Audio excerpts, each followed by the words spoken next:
मन में चोर छुपा था और निखिल द्विवेदी को मालूम था कि अगर मैं बाहर आऊंगा तो पकड़ा जाऊंगा। ये चोर, ये क्रिमिनल, ये अपराधी, इन अपराधियों का गैंग जो सुशांत की मृत्यु के बाद भाग खड़ा हुआ था, खान खुद भागा हुआ था, ये अपराधियों का गैंग। और मैं साफ साफ चुनौती दे रहा हूं देश के राजनीतिज्ञों को जो फैसला ले रहे हैं इस विषय में। आपको हम बचने नहीं देंगे इस मुद्दे पर। आप निकल नहीं सकते, हम आपको निकलने भी नहीं देंगे। एक एक तार खोल करके आपके सामने रख दूंगा और खोल रहा हूं, हर दिन खोल रहा हूं। क्योंकि नेटवर्क बिकने वाली मीडिया तो है नहीं। निखिल द्विवेदी 5 वर्ष तक कहां था? चुप था। एकाएक ये बाहर आया और अब ये ब्रांडिंग करना शुरू किया। दलाल पत्रकारों की होड़ लगी यहां पर। दलालों ने सत्यमेव जयते का ट्वीट करना शुरू किया और एक ने तो कह दिया कि आपको सुप्रीम कोर्ट से रिलीफ मिल गया, सुप्रीम कोर्ट ने आपको बरी कर दिया। ऐसा अनर्गल प्रलाप शुरू हो गया। और जब सुशांत की बहनों ने प्रोटेस्ट फाइल किया है तब इनकी नींद उड़ गई है और सीबीआई की भी नींद उड़ी हुई है। उन्हें मालूम है कि क्यूबाइब नेटवर्क एक तरफ खड़ा है, दूसरी तरफ supreme court high court litigant association खड़ा है और तीसरी तरफ सुशांत के वकील और सुशांत के परिवार वाले खड़े हैं। आप भागेंगे कहां? आपको भागने नहीं दिया जाएगा। ये जो तार अभी साफ साफ जुड़ रहे हैं मित्रों, निखिल द्विवेदी का, सलमान खान का, उनकी कंपनी यूबीटी का, उसके पहले सेफॉन मीडिया ब्रॉडकास्ट का, सेफॉन मीडिया के पहले वीडियोकॉन का, ये सारे तार जुड़े हुए हैं, ये अलग अलग नहीं हैं। और उसके बाद 13 जून को सुशांत के साथ निखिल द्विवेदी की आखिरी बातचीत का, ये सब इन्वेस्टिगेशन का हिस्सा होना है। कौन कहां किससे क्या इस काली दुनिया में कर रहा है, ये पूरे जांच के घेरे में आने चाहिए। क्वान का नाम बदल दिया, नाम बदल करके क्या करना शुरू किया? उसकी रीब्रांडिंग शुरू की और पहले कहा कि उन्होंने क्वान को, सलमान खान ने कुछ नहीं किया, सलमान खान की कंपनी उसकी हैंड होल्डिंग कर रही है। दुष्प्रचार किया गया दलाल पत्रकारों के माध्यम से, दलालों के माध्यम से, बिके हुए पत्रकारों के माध्यम से। बॉलीवुड की इस काली दुनिया को एक्सपोज करने के लिए हमने कफन बांधा है। इन्हें एक्सपोज करके ही मानूंगा। और मैं सैल्यूट करता हूं समीर वानखेड़े को, जिन्होंने क्वान के सभी लोगों को उठाया था। और आज भी समीर वानखेड़े ने जो 3000 पेज का रिपोर्ट पेश किया है, उसमें बहुत सारे नाम हैं।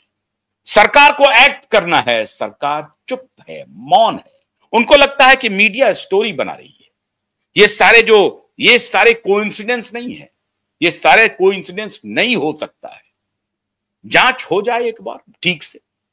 वे निखिल द्विवेदी इतने दिनों के बाद क्यों बाहर आया? उसके पहले ये क्या कर रहा था? निखिल द्विवेदी छुप छुप के खेल खेल रहा था, सेटिंग गेटिंग कर रहा था कि किसी तरीके से सुशांत के एक बार क्लोजर रिपोर्ट आ जाए, उसके बाद मामला शांत कर देंगे। निखिल द्विवेदी अब फंसने जा रहे हैं 2 केस में, सिर्फ सुशांत के केस में नहीं। निखिल द्विवेदी फंसेंगे मनी लॉन्ड्रिंग वाले केस में कि इसका वीडियोकॉन से क्या संबंध है। वीडियोकॉन का जब पैसा साइफन हुआ, वो पैसा क्या ड्रग कार्टेल के पास पहुंचा, उसमें निखिल द्विवेदी की क्या भूमिका है? क्या ये मिडिलमैन के रूप में काम कर रहा था? और अगर नहीं कर रहा था तो बताए आकर के कैसे इसका संबंध बना। और अभी ये कैसे रिया चक्रवर्ती को ये क्यों क्लीन चिट, इसको कोई शंका क्यों नहीं हो रही है? ये क्यों नहीं वो सवाल उठा रहा है कि हां, सुशांत की मृत्यु की ठीक से जांच होनी चाहिए। रिया चक्रवर्ती क्यों छोड़ करके आई 8 जून को? क्यों नहीं बोल रहा है निखिल द्विवेदी? दोस्ती निभा रहा है। दोस्ती नहीं, कार्टेल का हिस्सा है। एक से एक दूसरे एक्टर सवाल उठा रहे हैं। आमिर खान का भाई फैजल खान सवाल उठा रहा है, जिसको आमिर खान ने पागल कह दिया था, लेकिन निखिल द्विवेदी कोई सवाल नहीं उठा रहा है। और निखिल द्विवेदी ना सिर्फ सवाल उठा रहा है, बल्कि सवालों को डॉज कर रहा है। सवालों को डिस्ट्रॉय कर रहा है, सवाल कोई पूछे नहीं उसके लिए नया नैरेटिव गढ़ रहा है, मीडिया में आकर के सुपारी लेकर के नैरेटिव गढ़ रहा है। ये नहीं कि चलो चुप है तो चुप ही रह जाएं, नहीं, उसको डॉज कर रहा है, सत्य को दबाने का काम कर रहा है। निखिल द्विवेदी को यह मालूम नहीं था कि एक दिन क्यूबाइब नेटवर्क के निशाने, आज कोई मीडिया निखिल द्विवेदी को पकड़ नहीं रही, कोई मीडिया नहीं, not a single media organisation expose this guy कि ये निखिल द्विवेदी का इतना बड़ा खेल क्या है। ये वीडियोकॉन, ये सेफॉन मीडिया ब्रॉडकास्ट, वीडियोकॉन, फिर यूबीटी, और फिर ये 13 जून को कॉल, फिर ये बाहर आकर के रिया चक्रवर्ती को क्लीन चिट, ये खेल क्या चल रहा है। जिस ड्रग कार्टेल को एक्सपोज करने के लिए भारत सरकार पड़ी हुई है, उस भारत सरकार को मैं इनपुट दे रहा हूं कि बैंक के पैसे, हमारे आपके पैसे काली दुनिया में जा रहे हैं और ड्रग कार्टेल लाखों करोड़ के बाजार में अपना माल बना रहे हैं हमारे आपके पैसे से। उनकी तहकीकात कीजिए, उनकी जांच कीजिए। क्या वो पैसा अंडरवर्ल्ड की कंपनी डी कंपनी के पास गया था? कैसे वो पैसा साइफन हुआ? हो सकता है कि कंपनी बना रही है, हम तो कंपनी बना रहे हैं साहब, हम तो मोबाइल बना रहे हैं। अब मोबाइल बनाने के नाम पर आपने प्राइस एस्केलेट कर दिया, वो पैसा 1000 करोड़ था, 1000 करोड़ से 500 करोड़ रुपया गया मोबाइल में, 500 करोड़ रुपया उधर चला गया। साइफन ऑफ होने के तो बहुत सारे आधार है, जांच होना चाहिए ना। वो पैसा गया कहां? जो मनी लॉन्ड्रिंग हुई 60,000 करोड़ रुपए की, वो पैसा किस कंपनी को गया? वो कंपनी क्यों नहीं परिदृश्य में है, सामने क्यों नहीं आ रहा है, जनता को क्यों नहीं बताया जा रहा है कि वीडियोकॉन ने जो पैसे उठाए थे बैंक से, वो पैसे किसके पास गए? उसका कोई रिकॉर्ड नहीं है पब्लिक डोमेन में।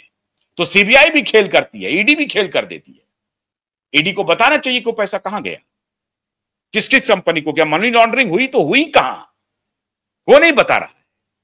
क्यों? उनको पता है कि ये जब बताएंगे तो और पर्दा उठ जाएगा, बाप रे, फिर क्या करेंगे हम, फिर कैसे संभालेंगे?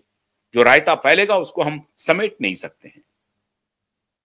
लेकिन हम तो रायता नहीं फैलाएंगे, हम तो आपको पूरी तरह से पकड़ के आपके सामने में जनता को बताएंगे कि देखिए ब्रॉड डे लाइट में क्या चल रहा है बॉलीवुड में, और कैसे कॉरपोरेट बैंकिंग सेक्टर का इसमें नेक्सस चल रहा है। जो ड्रग माफिया है वो कहां कहां तक प्रवेश कर चुके हैं। वो बड़ी आसानी से सुशांत जैसे लोगों को रास्ते से हटा देंगे। अकेले सुशांत की मौत नहीं हुई, अकेले दिशा की मौत नहीं हुई है, 14 हत्याएं की गई हैं और सबको सुसाइड, एक्सीडेंट, कुछ ना कुछ मतलब अननेचुरल डेथ कह करके उसको क्लोज कर दिया गया है। 14 मौतें हुई हैं। ये मामला 1-2 मौत का नहीं है मित्रों, और आज भी बदस्तूर हमले हो रहे हैं इन माफियाओं के तरफ से। लेकिन क्यूबाइब नेटवर्क जब तक है, इन माफियाओं की जितनी शागिर्दगी है उसको एक्सपोज करके आपके सामने ला करके रखूंगा। अब सीबीआई को जांच करना चाहिए इन सब का। हमने तो आपके सामने सारे विवरण दे दिए हैं। बहुत बहुत शुक्रिया। नमस्कार।